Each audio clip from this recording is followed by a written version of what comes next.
And of course, our lovely author is here with me today, Judith Frizlen. Frizlen. Is here. I'd just like to welcome everyone before we begin. I just welcome everyone to the Birchfield Penny Arts Center Book Club. We've been around since 2011 and have welcomed over 100 authors. And we have a very special author today because she is the aunt of one of our favorite colleagues, Emily. Where's Emily? There she is. And as Mary said, she's graciously agreed to facilitate tonight's book club. And so I just want to welcome the people who've never been here before. There's some new faces, and to welcome back some old friends. We meet on the first Thursday of every month. I know you're going to have a wonderful evening. The book is just charming, and I hope you'll come back and visit us again. So Mary, I'm going to turn it over to you. All right. Well, anyway, my love. Perfect. You go with Judy or Judy? Both. Judith, AKA Judy. Okay, well, I will go with Judith since that's the name that's on the cover. Yeah. Anyway, thank you so much for coming here tonight. You really brought a nice crowd. And how we're going to work this tonight is Judith has a presentation that's going to be about 30 minutes long. And then after that, we're going to open it up for questions. And then following that, hopefully we'll have some time to chat. She has some books here. If you're interested in buying any of the books, she has them for sale here for you. So, all right. So without any further hesitation, Judith, you have the floor. Thank you, Mary. And thank you to the Birchfield Penny. I don't know if you know that they not only support local artists, but this is all local authors featured in the book club. So I'm really grateful to be here tonight and grateful to all of you coming out. It's tough when there's a crowded parking lot. So I assume you all found parking, you're here. So I'm going to talk about this book, Where Wisdom Meets Wonder, 40 Stories of Grandma Love. And when you're an author, they tell you, write about the stories you're talking about. And when my husband and I became grandparents 6 years ago, we couldn't stop talking about the grandkids. They would come and spend the day, they'd go home and we'd tell stories. Did you see that? Oh my gosh. And then to whoever was willing to listen, thanks to my sister Kate, she heard many stories. And, photos if somebody's willing to look at, those were the stories we were telling. So I thought, well, it's time to tell the story of being grandparents. Because you've probably noticed most people when they become grandparents, they're pretty gaga about the grandkids. It's a happy story. And so when you have these moments, the grandchildren, they're called glimmers. It's the opposite of a trigger. It's a moment of joy, safety, and connection. And I just think they're worth recording and worth reading. It's when you experience them either firsthand or when you read it, the happy hormones are released in your body, oxytocin, dopamine. So it's a cure for loneliness, and it makes you feel good. So I wanted to share these stories because I think the world could use a little more joy and love. And I thought that I had a special vantage point in sharing them because I'm an early childhood educator. Worked in that realm for over 30 years. So I have this special lens that I look at child development through. So I thought, okay, I've got the grandma hat and the early childhood educator. So I'll bring those together. I just love observing children, especially play. I think it's love in action. And the other thing I wanted to share is that I was finding that aging, which, you might think you are getting older when you got that AARP card when you're about 50. You're like, really? And then, you retire. It's like, maybe I'm a little bit old now. But when you become grandparents, that's kind of like, oh, yes, I guess I am getting older. There's been time for 3 generations to come. So I wanted to talk about what it is to be at this point in life, which I call the wisdom years. And baby boomers, we're not aging the way our grandparents did. I don't know about you, but I never saw my grandma in a kayak. Actually, I never saw her in anything but a dress or a skirt, and they wouldn't have worked in a kayak. We're not doing it the same way, and we don't feel diminished. at this point. We still have more to do. At the point in life where we've really garnered all this wisdom, why go home and keep it? We want to share it. So, because writing is something I've always done, even when I was working, I had already written 3 books. It made sense to continue sharing what I've learned through writing. And as far as aging, I like to say that, there are trade-offs. I'll admit, I used to have dark hair, but I'll gladly trade dark hair for wisdom. Wisdom serves me so much more in my life than dark hair ever did. I'll gladly trade skin elasticity for heart elasticity. Being able to love unconditionally, give and receive love in the way that I'm able to now adds so much value to my life. And there's skin creams to make up for the rest. And the other thing I want to say about aging is in this youth-obsessed society, the inner self never ages. So focus on that, cultivate that because it stays young forever. So the reason why I called it Where Wisdom Meets Wonder is because, as I mentioned, we grow wise as we grow older. The only way you can grow wise is through experience. And young children come into the world full of wonder. It's all new and it's all fantastic. They look down at the ground, a bug, a bird, and everything is just, they're in awe and wonder. So as we get older, we realize, well, we're coming full circle. We're not going to be here forever. We may as well appreciate it just like the child with that wonder and awe and really take it in. So Where Wisdom Meets Wonder is about coming full circle with them. It doesn't matter if you're a grandparent or just somebody of a certain age being with young children. So let's talk a little bit about, thank you, Michaela. I wanted to say that the illustrations were done by Mariah Kegler, who comes from a family of artists. You might have heard the name Kegler.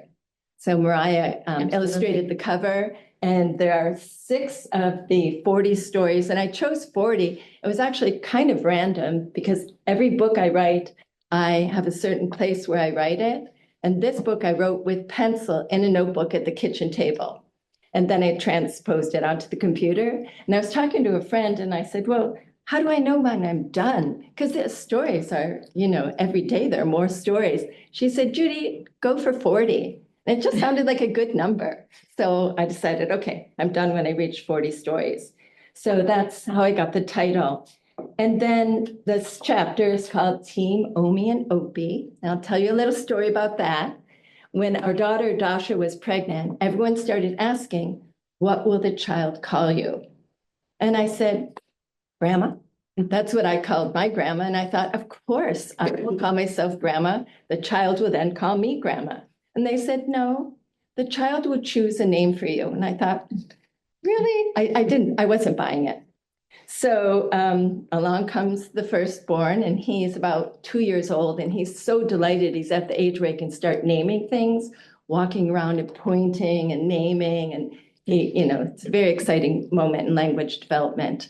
And he's sitting at the table, at the end of the table, my husband and I on either side. He points to my husband, he says, Opie, which Carl was calling himself. Carl's German-born, came here as an adult. So Opie is the endearing form of Opa, grandpa in German. So he points to Opie and says, Opie. He points to me and says, Opie. And he points to himself and he says, Remy, which was kind of fun. Everything ended with that E sound, And it hit me, Opie and Grandma didn't really roll off your tongue. It didn't sound like a team.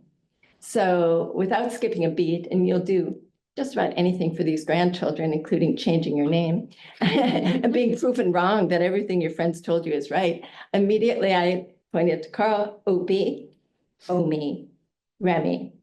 I didn't have to say another word. That's who we were from then on. But it definitely sounds better, doesn't it? Mm-hmm. Opie and Omi. And they'll wake up in the mornings on days that we usually take them on Friday or Saturday, and they'll ask their parents, is it an Omi and Opie day?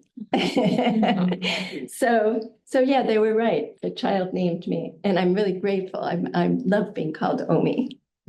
So let's go on to welcome to Omi and Opies.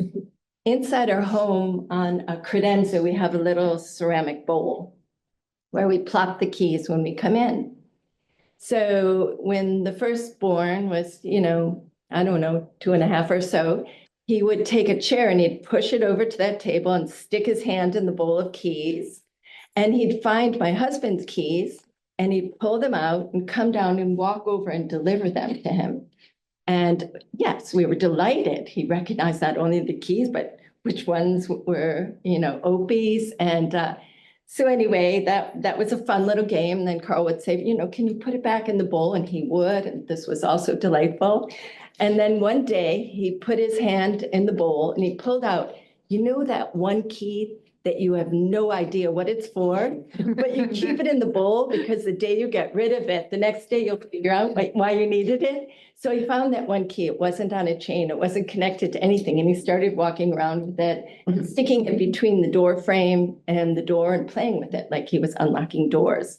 So then it was time to go home and he was still holding on to the key and we put him in the stroller. And we're lucky enough that the grandchildren live within walking distance and we walked home and came into the house.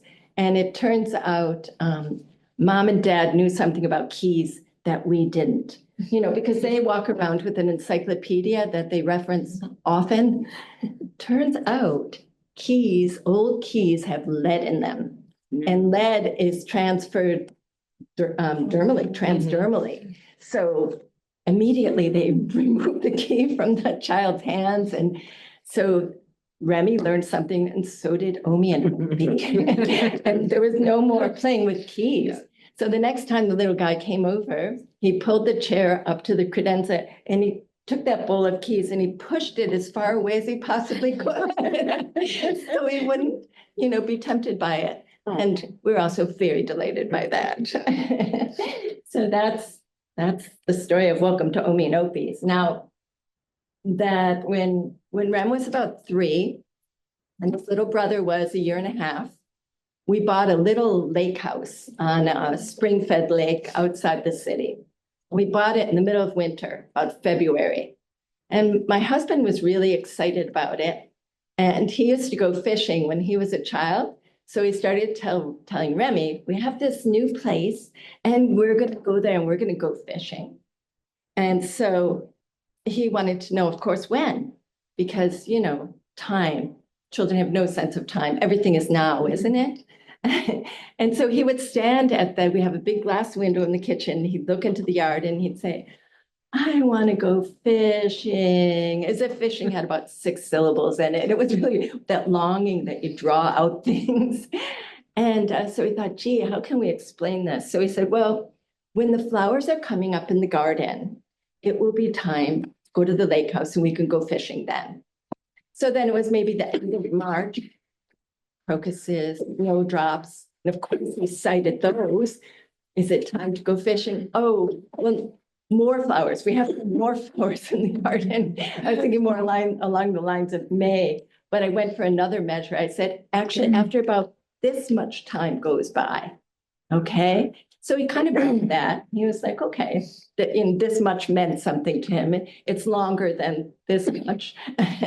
So then later, my husband took him for a walk in the park and he was on his little balance bike and they're walking around the lake in Delaware Park and people are fishing down at the end and he hops off his bike and he puts his stick in the water. And he's totally satisfying that he's now fishing. He's having his moment and maybe some vegetation is getting caught on it. It's just wonderful. He's fishing. And then a father and daughter walked by and she stops and she's staring at him. And the father says, well, come along, we're ready to go. And she says, I want to watch him fishing. So, the children live in the world of the imagination and everything is now. So he made sure that he had this experience of fishing. And then when we did get down to the lake house in May and, throughout the summer, my husband took him out fishing in the paddle boat. He puts in his rod and he catches a fish the first time. I swear all that longing set him up. So now that's one of our favorite places to go, down to the lake house. One of the things that's so fun about children is that there's no distinction between work and play. Play is their work. And unlike adults, we kind of have these distinctions. Well, I'll finish my work and then I'll have some playtime. But when the children are there, my husband especially loves to go into the yard and do yard work because it's contagious, that idea that you're having fun when you're working. So in the fall, he'll be raking, and the children have their little rakes, or he'll be shoveling, we'll do gardening together with the children. And when they were young and I had an enclosure for them to play in with little toys, I would do gross motor kind of things so they'd have something to imitate, like cleaning the house, and they would watch it. And it, I think their play is really impacted by us doing work, to tell you the truth. If it's not work they can imitate, and I was sitting and reading a book, they would want my attention. But if I'm doing something that they can understand in an embodied way, they allow you to do your thing and they do their own thing in a much more purposeful way, like they're in a bubble. Again, I have this early childhood background. I've observed hundreds of children. So we have a great time not only doing recreational activities with the children, but we have a great time baking, raking, shoveling, all of it. It's all fun. So another great reason to have them come and visit. And another chapter I want to talk about is called In Home and Nature. And you might be able to distinguish what's in those little hands. And I'll tell you if you can't tell for sure. One time when we were at the lake house, I think it was their first year, and the children were 3 and 1.5, and we had a little red wagon we would pull them around in, and we wanted to explore it. So we would go to the beach, and they loved to play in the sand there. And we were coming home from the beach one day, and they were filling up the pool. And the woman called us over, and she said, "Come here, can you help me?" And so we came over, and she had this little turtle in her hand, and she said, "Can you bring this turtle to the lake so he can go home? He doesn't want to live here." And so Remy was so excited. He put out his hands. She put the turtle in his hands, and we probably Carl pulled the wagon down to the lake, and he jumped out and he set the turtle down at the edge of the lake and he swam away. And that's just a fantastic experience for a child, something you couldn't have planned and orchestrated. Today, we're going to have the turtle habitat lesson, but it just happens when you're out in nature. And the children feel very home at nature because we spend a lot of time there, and they love the chipmunks and everything they encounter. So it's really a wonderful thing to be able to spend time out in nature with the children. It really, they never run out of things to do, neither do we. And when the children were young, we chose a song for each of them. And, the song you would sing when you change their pants, when you soothe them to sleep. They each had their song. And the older child's song was "Row, row, row your boat." And so we would sing it all the time. And then you'd be driving the car and you'd hear him humming it. And, it just was our song. And one time they were sleeping over, and Mama was preparing them for their first sleepover. And she's filling the bag and, telling them, trying to explain that to them. And she said, "Well, you know how you usually come home at dinner time? Well, this time we're going to pick you up after breakfast." So Remy sat there for a minute. And he thought about it. And he said, "You mean we're going to dream with Omi and Opie?" When we're with them, life is a dream.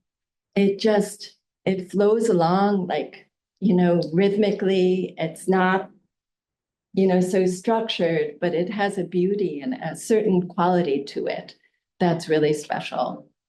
And so that was his song. We can still hear him singing it. And as a matter of fact, he loves boating. I'm not going to say that we made that happen, but it just happened to align that way. He loves the water. He loves boating. And So one of the things I've discovered about writing books is you often don't know why you wrote the book until you get to the end. And you really review, because it changes you to write a book, you know? And you write it, and then you're like, what happened here? And this is the purpose for the preface and the afterword. You know, you can kind of sort through what happened. So I forgot to leave the part of the preface I was going to, but I will share this from the afterword. I'll start here. Well, I had introduced the idea of the wise woman archetype, which I really found was grandma love is not just about being a grandma. You can have grandma love, and any kind of wise woman has grandma love because it's expansive, inclusive. It's a really special kind of love. And I just use that word, grandma love. It is a feminine energy that embodies learning through life, transforming suffering into wisdom, and living from the inside out. It does not require a feminine body to develop it. The wise woman knows that without examination, painful experiences can harden into bitterness, vengeance, and resentment. Instead, she transforms suffering by choosing compassion, forgiveness, acceptance, and love. The wise woman is in touch not only with her body and soul, but also her mystical self. She cultivates the divine within and awakens it in others. When the wise woman and the young child come together at the intersection of past, present, and future, seeds of knowledge and possibility are planted. Love and wisdom grow, and the world becomes a better place. That's why I wrote that book. That's what I want to contribute to. Beautiful. So it got bigger. It grew as I was writing. There's a universal quality to all of this. It's not unique to me. And so I just wanted to show you the other books I've written: Unpacking Guilt, Mother's Journey to Freedom, Words for Parents in Small Doses, and Words for Teachers and Caregivers. And I have a self-care audio on Lifeways and teaching Becoming Champions of Play course, which starts next week through Lifeways, which is really a deep dive into the neurophysiology of play, like why we need to champion what's happening in children when they play and how to observe it and how to support it. That's my website. And I have a Substack that I'm on now because it's a very fun platform to be on. And now I'm every night I have a different idea of whether I'm going to talk about the wisdom years or just go full out and talk about love. So I'll know within the next couple of weeks. So anyways, that's my overall picture, but Okay. Mary wants to. Well, does anybody have any questions right now? Feel free to ask. Yeah. Or even if this is like sparked, I know I'll talk about, since nobody raised their hand yet, I guess I'll talk about me. When I read it, is that, it just made me think back of so many memories that I had, with my grandmother.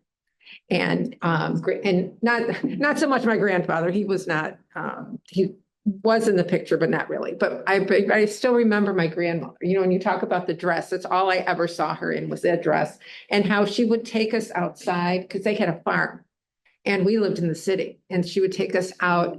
And I was remembering just while I was reading these stories, I was just kind of remembering some of these things that I experienced. And the other thing that just struck me was how beautifully this book is written.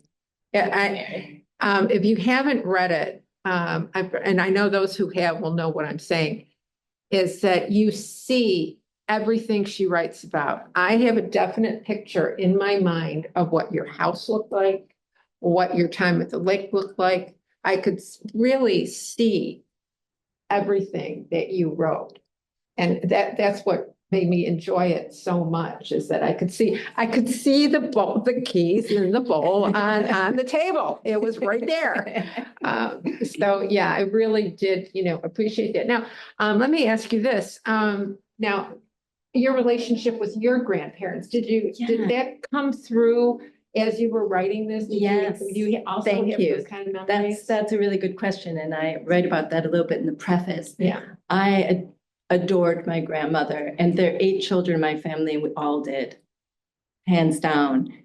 She was always kind, gentle, but steady, Mhm. you know. Yeah. And yeah, she was really special. And a young child determines what old age looks like by people they see in early childhood. That's when the imprint is placed. So I had this great impression of what it would be like to grow old, because grandma looked like she was living in kind of an elevated place. She was Mhm. always calm. She was serene, and she had this gentle smile. I thought, that looks like a great place to live. I looked forward to growing up. Mhm. So I had no aversion to aging. And I also tell a little story in the book about a woman I met on St. Mark's Place in Manhattan when I was in my 20s, who worked in like a rock and roll clothing store, who was very,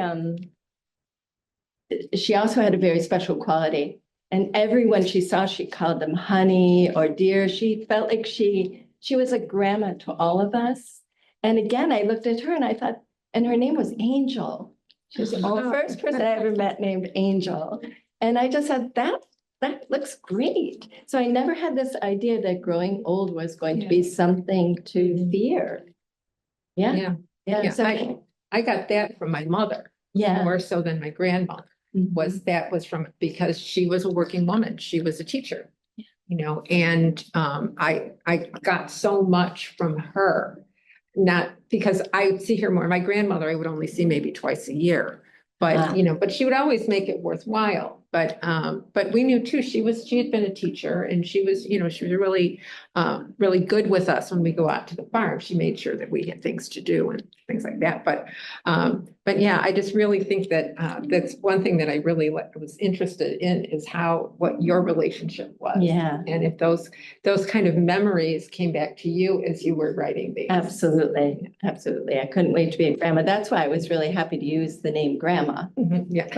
But I knew what it meant. And we were lucky. Our grandparents lived only a few blocks away and came over every Friday night. And she was an expert baker. But you know what I found out when I started bringing this book out? I did a book signing in a store on Allen Street a year ago or so. And people who came in, young people, not in, grandparenting age, would tell me stories of their grandparents, often grandma, show me a picture. And I felt so gifted by these stories. They,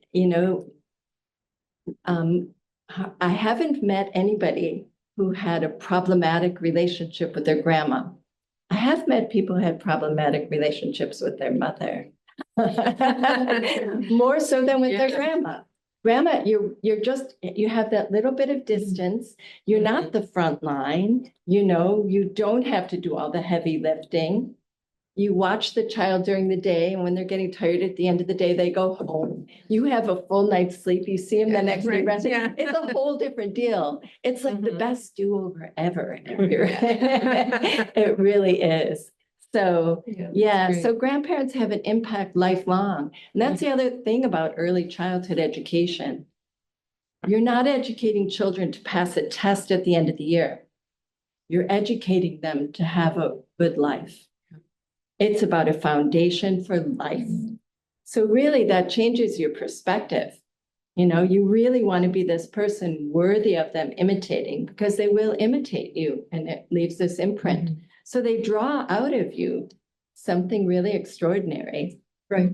Yeah. True. Yeah. True. So I hear a lot of stories about grandmas. Yeah. I feel always blessed to hear them. Well, I'm glad to hear, because my next question was going to be about the response to your book. Are you getting a lot of like young parents? I think this is like, this is a how-to too. About,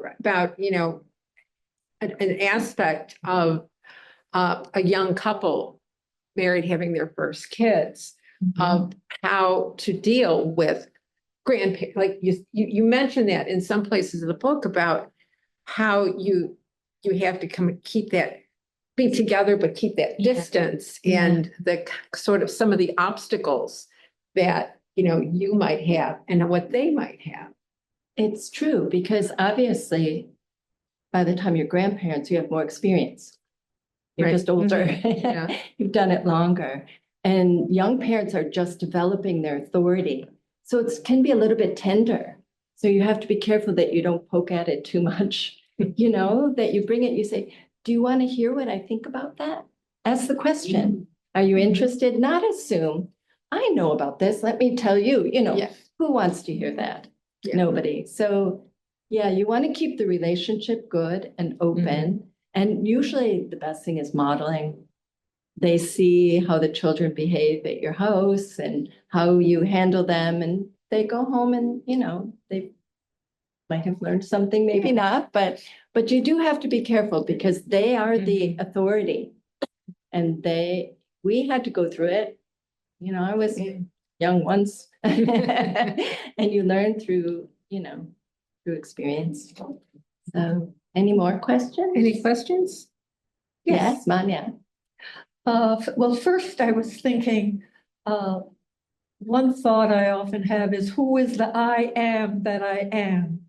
And every opportunity is that discovery. Yeah. And so to me, being, a Nana for 11 and a half years, it's the idea of the stunning purity of the surprise of knowing who the I am is.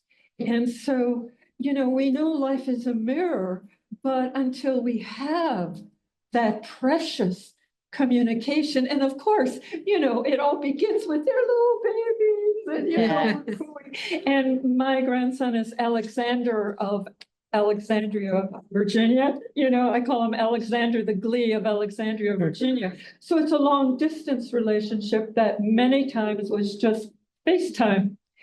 And so my second thought, and I would love your thoughts on this, over the years, Alexander and I told stories. He created these glorious stories, and Nana, I'm a novelist, and so, Nana would tack on, but Alexander led the story. So I found that and we were always rescuing someone. So there was this mission. A 5-year-old, a 6-year-old had a mission. And to me, I know so many times throughout these precious, let's say 6 years, I was speaking to him not as a 5-year-old, as a 6-year-old, but there was something that was reaching out to me to say, Nana, you're the only one that's going to actually see me, because mom and dad are, don't do this, don't do that, do this, do that, And so given what you were sharing, some I couldn't quite hear, but given what I wondered, what were your thoughts on that, where suddenly you have an intimacy and there's no age? There's a communion, and suddenly, this little one is like, and you're, oh my. Yeah. And you're the one now that's expanding. Right. And all that. Right. I would love your thoughts on that. Well, it is a soul connection, and we spend a lot of time learning to come into the present moment, right? We practice meditation. We do all of these things. But when you're with a young child and that's their world, they live in the consciousness of now. That's their bubble. And you get in that bubble with them, you don't have to do 12 hours of meditation to get there. You're just there. So it is it is both a primary space and a very spiritual space. Right. So that's where wisdom meets wonder. It's that place. That's the place, the intersection of the past, present, and the future, the beginning of life and what happens, toward the end of life. You start to value these things less material things and more soul kinds of things. And stories definitely connect us with the heart. And this is how we communicate with children and teach. And yes, there is a certain ageless quality. But what are those slogans people have about, you hope you're half as good as your dog thinks you are? Well, you hope you're 1/10 as wonderful as your grandchild thinks you are. They really think we're pretty special. And you don't fall from glory like parents do. We go to the grandchildren's house and we knock on the door and they could be in the back of the house and you hear the scampering little feet. You open the door, they jump into your arms. There's nothing, no holding back. It's so. I have a sneaking suspicion you are as wonderful as they think you are. Yeah. I don't know, but thank you. I surely enjoy it. Yes. As a grandma, that's what I call them. I think that time to kind of develop those little special talents that parents who are so busy and stretched in a million different directions. And I found that with my grandson, who likes to write. And he makes up wild stories. I always have to, is this true? It's really happening, but we write it all down. So I'm fortunate that I could help them develop that when his mom and dad would probably love to, but they just don't have the time. So I think that's one great thing about being. That's right. That's a really good point. And it isn't lack of wanting, but the parents, life is busy. And they're, like I said, they're doing the heavy lifting and we get to do more of the. So it's a great role. It's a really, like I said, a great do-over without the stress. Yeah. Any other comments from grandparents or questions or anything about writing a book or? Judy, where can I buy the book? I have some here today. Oh, good. Yeah. Because I'm a new grandma. Oh, Yeah. Carl's gonna help us.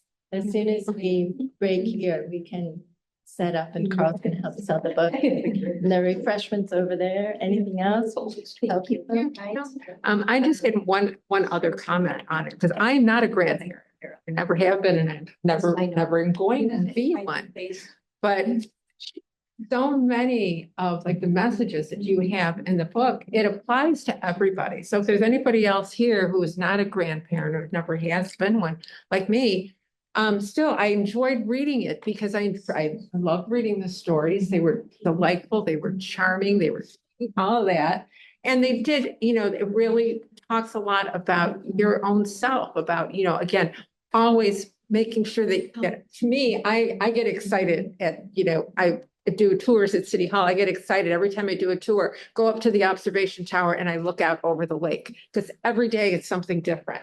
And that excites me and I'm happy, so I'm glad I now being retired, I have the time to, do those kinds of explorations, even though I don't have grandchildren, I still can experience that. Yeah. And, and I just thought all of your messages were just absolutely wonderful. So it's a book that speaks to everybody. There really isn't anyone. I have to get that in writing. Yeah. So, I've always thought it is a universal experience. Yes, we all have it inside of us. Mhm. It's just when we are with young children, they draw it out of us. Yeah. But there are other ways to have it come out and to express it. Yeah. So, Yeah, thank you. sure. Okay. Anyone else before we wrap up? Yes. Since you published the book, has there been anything that's happened that you thought like, oh, that would have been a cute story to have included, or like any stories that have happened since the book that you think, oh, that would have a place in this book, Yeah. part 2? Yeah, you know what? I haven't. But I always, when I read something, I always think of editing I could do. That's one thing that you can always edit again. But I haven't. There have been a lot of good stories, and I still have places where I can tell stories and write them. So, anything that I feel needs to be told can be written and published somewhere. But no, that one hasn't nagged me. I wrote 2 children's books. One of them came from a chapter in here called The Farm Store. every time we go down to the lake house, we stop at this farm store in East Aurora and we visit the animals and we have an oatmeal chocolate chip cookie. And I wrote it as an adult story in Yeah. here. And then I wrote it as a children's story. And Mhm. then, and another one called Under the Omi Tree. When the little guy was, I don't know, 4, he's 6 now. He asked me, Omi, what will happen when you die? Someone had a grandma die and that he knew in his class.